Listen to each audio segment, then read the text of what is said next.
সম্প্রতি রাজধানীর একটি হাসপাতালে ব্রেন টিউমারের অস্ত্রোপচার করা হয়েছে জনপ্রিয় অভিনেত্রী তানিয়া বৃষ্টির। সফল অস্ত্রোপচার শেষে ৭২ ঘন্টার পর্যবেক্ষণে ছিলেন তিনি। চিকিৎসা শেষে তিনি বাড়ি ফিরেছেন।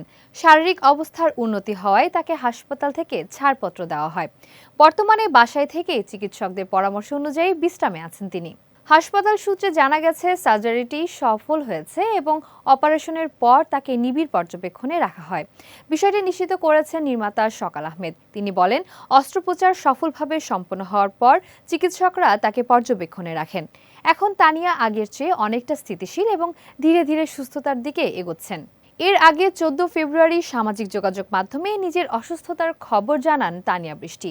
হাসপাতালের বিছানায় তোলা একটি ছবি শেয়ার করে তিনি জানান, পরদিন তার মাথায় অস্ত্রোপচার হবে এবং সবার কাছে দোয়া চান। সেই পোস্ট প্রকাশের পর থেকেই সহকর্মী, নির্মাতা ও ভক্তদের উদ্বেগ আর শুভকামনায় ভরে ওঠে তার সামাজিক যোগাযোগ মাধ্যম।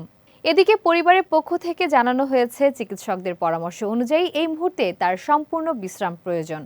তাই সুস্থ না হওয়া পর্যন্ত শুটিং বা নতুন কাজের বিষয়ে যোগাযোগ না করার অনুরোধ করা হয়েছে। চিকিৎসা পরবর্তী সময়টা ধীরে ও সতর্কতার সঙ্গে পার করছেন তানিয়া বৃষ্টি। সবকিছু অনুকূলে থাকলে পর্যাপ্ত বিশ্রাম শেষে আবারও নিয়মিত কাজ শুরু করবেন বলে জানা গেছে।